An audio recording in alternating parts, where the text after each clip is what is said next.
கர்த்தருடைய நாமம் மகிமைப்படுவதாக. இந்த அருமையான இந்த நல்ல நாளுக்காக, இந்த நேரத்திற்காக கர்த்தருக்கு நான் நன்றி செலுத்துகிறேன்.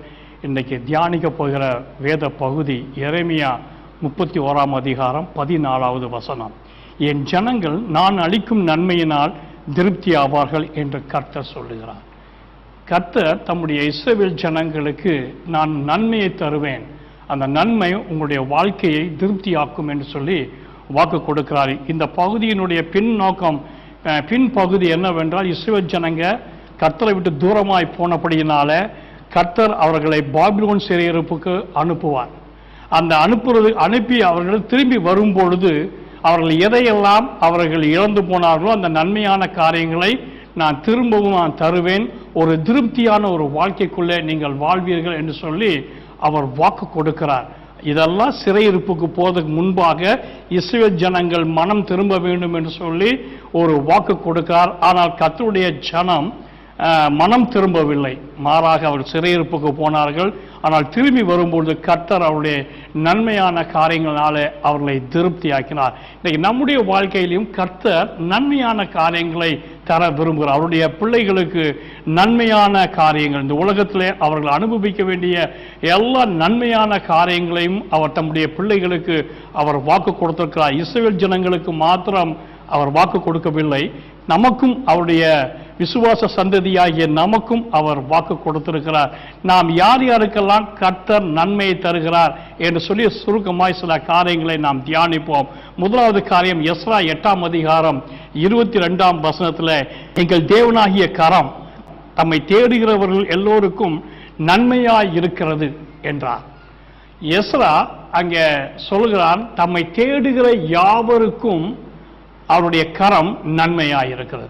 முதலாவது கர்த்தருடைய ஜனம் கர்த்தரை தேடணும், அவருடைய முகத்தை தேடணும், அவருடைய சமூகத்தை தேடணும், அவருடைய பிரசன்ஸ், அவருடைய பிரசன்னத்தை தேடணும், ஆவியானவருடைய அந்த ஆளுகையை தேட வேண்டும். நம்முடைய வாழ்க்கையில் நம்முடைய இருதயத்துக்குள்ள அந்த ஆவியானவர் வர வேண்டும் என்கிற அந்த பிரசன்னத்தை தேட வேண்டும். இந்த தேடுதல் என்கிற ஒரு காரியம் ஒரு தொடரான ஒரு காரியம், ஏதோ ஒரு குறிப்பிட்ட காரியத்துக்காக கர்த்தரை தேடுறது அப்படி இல்லை.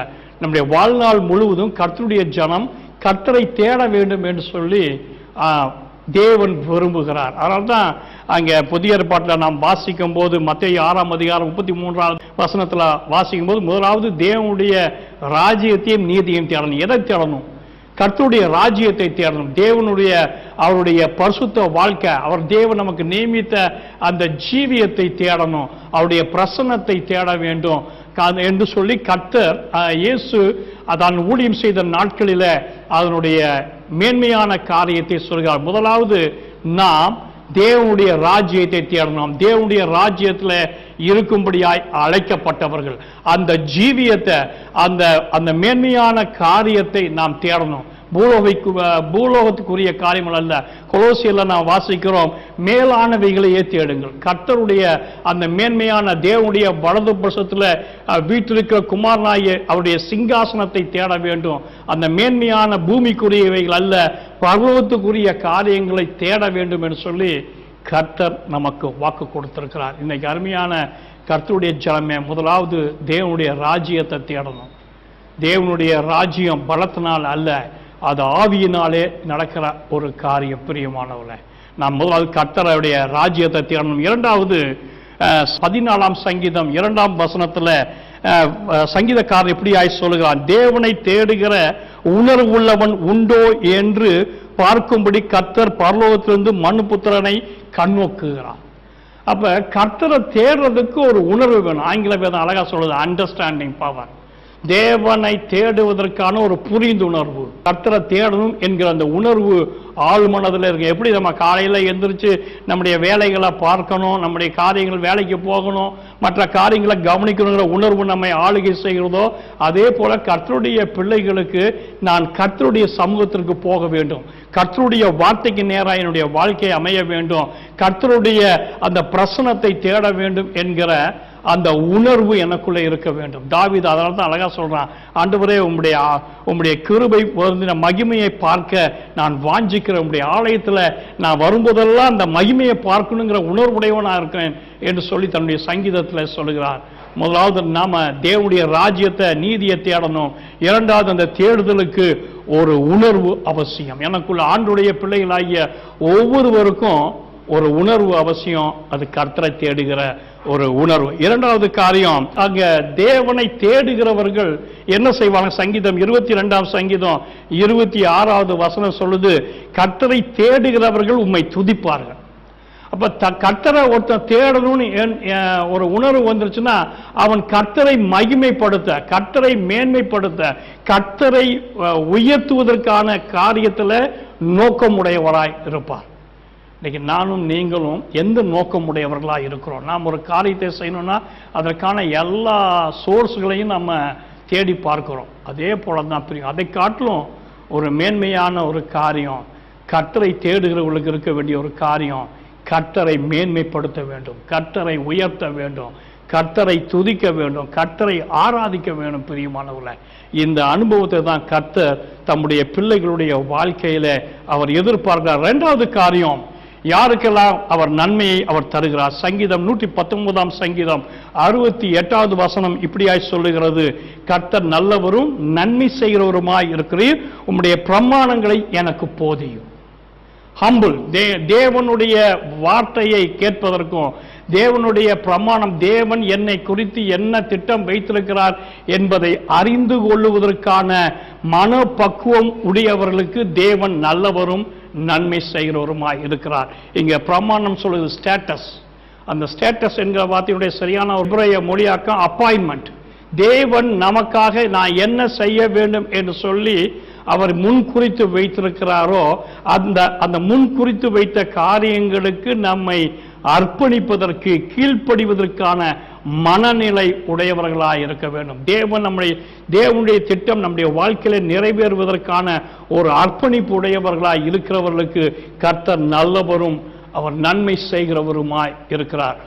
மூன்றாவது காரியம், சங்கீதம் 23 சங்கீதம், கர்த்தர் என் மெய்ப்பராய் இருக்கிறார். கர்த்தர் யாரை ஆளுகை செய்கிறாரோ, கர்த்தர் யாரை வழி நடத்துகிறார்களோ, கர்த்தர் யாரை போஷிக்கிறார்களோ அவர்களுக்கு நன்மை. அதே சங்கீதம் 23 சங்கீதம் 6வது வசனம் சொல்லுது, நன்மையும் கிருபையும் என்னை தொடரும், ஜீவனுள்ள நாளெல்லாம் என்னை தொடரும்.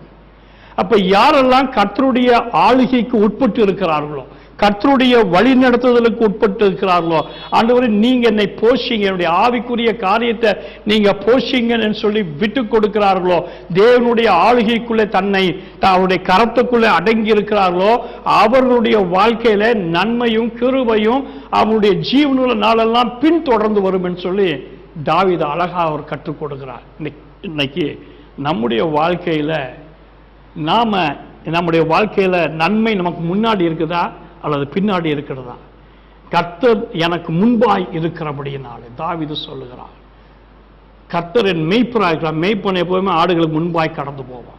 நம்முடைய வாழ்க்கையில கர்த்தர் முன்பாக இருக்கும் பொழுது, இயேசு முன்பாக இருக்கும் பொழுது, தேவனுடைய வார்த்தை என் வாழ்க்கைக்கு முன்பாக இருக்கும் பொழுது, நான் அவைகளை நோக்கி பிரயாணப்படும் பொழுது இந்த உலகத்துக்குரிய நன்மையான காரியங்கள் என்னை பின்தொடர்ந்து வரும். நான் நன்மைக்காக ஆடி ஓடி தேடி அலைய வேண்டிய அவசியம் இல்லை. நான் கர்த்தரை தேடுகிறபடினால கர்த்தர் எனக்குரிய இந்த உலகத்துக்குரிய எல்லா நன்மையும் அவர் நமக்கு தருவார். அதனால தான் சங்கீதம் 128 சங்கீதம் 1வது வசனமும் 2வது வசனமும் அப்படியாய் சொல்லுகிறது, கர்த்தருக்கு பயந்த ஒரு அடியிலே நடக்கிறவன் பாக்கியவான், அவனுக்கு பாக்கியமும் நன்மையும் உண்டாயிருக்கும். யாரெல்லாம் கர்த்தருக்கு பயப்படுகிறார்களோ அவர்களுக்கு பாக்கியமும் நன்மையும் உண்டாயிருக்கும். It's flourish.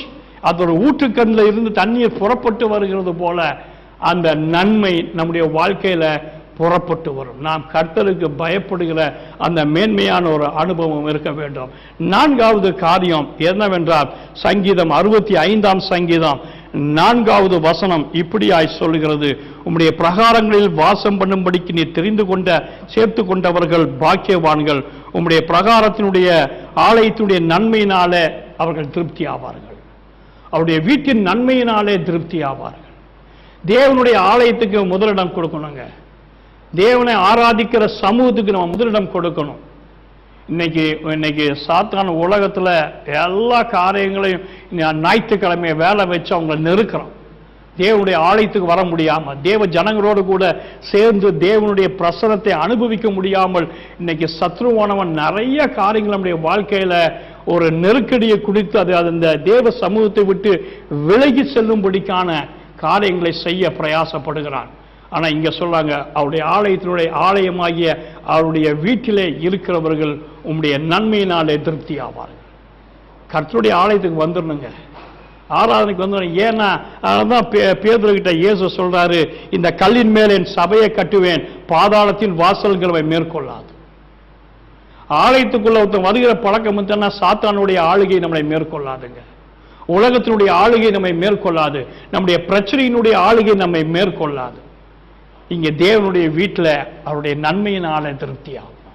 தேவனுடைய வீட்டில் ஐக்கியம் இருக்கு, அவரோடு கூட ஐக்கியம் இருக்கிறது, அவருடைய பிரசன்னம் இருக்கிறது, அவருடைய கிருபை இருக்கிறது, அவருடைய மகிமையை இருக்கிறது. இதெல்லாம் நம்ம ஃபீல் பண்ணுவோம். இதை காட்டில ஒரு மேன்மையான ஒரு நன்மையான காரியம் இந்த உலகத்தில் இல்லை. அதனால தான் இந்த சங்கீதக்காரன் அழகாக அவர் சொல்லுகிறார், உம்முடைய வீட்டினுடைய நன்மையினாலே திருப்தியாகும். அப்ப தேவனுடைய ஆராதனை ஸ்தலத்துக்குள்ள, தேவனுடைய வீட்டிற்குள்ள அவரை ஆராதிக்கும்படிக்கு கடந்து வருகிற ஒவ்வொருவரையும் கர்த்தர் அவருடைய நன்மையினாலே அவர் திருப்தியாகிறார். இந்த 4 காரியங்களை நம்ம பார்த்தோம். முதலாவது, தேடுகிறவர்களுக்கு அவர் நன்மை அளிக்கிறவராக இருக்கிறார். 2வது காரியம், நம்மளுடைய தேவன் நம்ம இடத்துல எதிர்பார்க்கிற காரியங்களை நாம் நிறைவேற்றும் பொழுது, ஒப்பு கொடுக்கும் பொழுது, அவருடைய அப்பாயின்மெண்ட்ஸ், தேவன் நம்ம இடத்துல என்ன எதிர்பார்க்கிறாரோ அதை நாம் ஒப்பு கொடுக்கும் பொழுது, அந்த காரியத்திற்கு நம்மை விட்டு கொடுக்கும் பொழுது கர்த்தர் நமக்கு நன்மையான காரியங்களை செய்கிறார்.